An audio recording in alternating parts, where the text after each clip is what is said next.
আসসালামু আলাইকুম। আজ আমি আপনাদের জানাবো কিভাবে সবচেয়ে কম খরচে ঢাকা থেকে রাতে মেইল ট্রেনে চট্টগ্রাম বা সীতাকুণ্ড পৌঁছতে পারবেন এবং এই ভিডিওতে আমি চট্টগ্রাম মেইল ট্রেনের সকল আপডেট আপনাদের জানিয়ে দিব। তো চলুন শুরু করা যাক। সর্বপ্রথম আপনাদের সীতাকুণ্ড বা চট্টগ্রাম যাওয়ার উদ্দেশ্যে চলে আসতে হবে ঢাকার কমলাপুর রেলওয়ে স্টেশনে।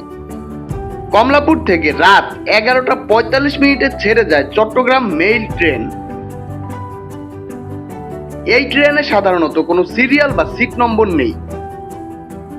এই ট্রেনের টিকিট রাত 9টার পরে কাউন্টার থেকে দেওয়া হয়। মেইল ট্রেনের ভাড়া 150 টাকা। আমরা 19 নম্বর কাউন্টার থেকে টিকিট সংগ্রহ করি। তারপর কমলাপুর স্টেশনে অপেক্ষা করতে থাকি ট্রেনের জন্য। ট্রেনটা সাধারণত 1, 2, 3 বা যে কোনো প্ল্যাটফর্ম থেকে ছেড়ে যায়। আমাদের যাত্রার সময় ট্রেনটা 3 নম্বর প্ল্যাটফর্মে দাঁড়িয়েছিল। একটা কথা মনে রাখবেন, এই ট্রেনে কোনো সিট বরাদ্দ থাকে না, তাই যে আগে গিয়ে বসতে পারবে সেই সিট তার। আমাদের ট্রেনটা কিছুক্ষণ লেট করে ছাড়ে, কিন্তু এর ছাড়ার আসল সময় হলো রাত 11:45।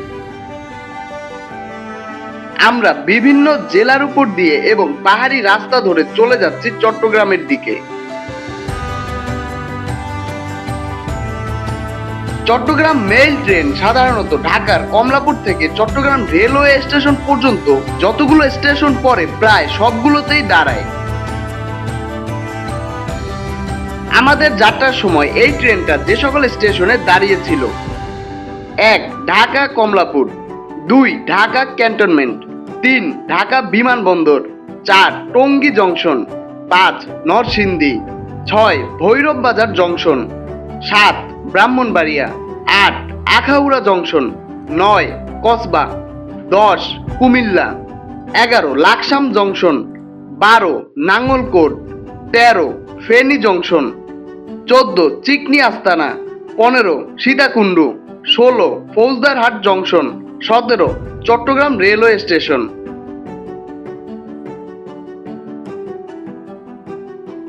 এভাবে বিভিন্ন গ্রামের পাশ দিয়ে এবং পাহাড়ের পাদদেশ দিয়ে আমাদের ট্রেন পৌঁছায় চট্টগ্রাম রেলওয়ে স্টেশনে। আপনি সকাল 7টা থেকে 8টার মধ্যে চট্টগ্রাম রেলওয়ে স্টেশনে পৌঁছাবেন। আর হ্যাঁ, একটা গুরুত্বপূর্ণ তথ্য শেয়ার করি। অনেকেই মেইল ট্রেনে ভ্রমণ করে সীতাকুণ্ড যাওয়ার উদ্দেশ্যে, কিন্তু ঢাকা থেকে চট্টগ্রামের উদ্দেশ্যে ছেড়ে যাওয়ার সময় সীতাকুণ্ড স্টেশনে দাঁড়ালেও চট্টগ্রাম থেকে ঢাকার উদ্দেশ্যে ছেড়ে আসা মেইল ট্রেন সীতাকুণ্ড স্টেশনে দাঁড়ায় না।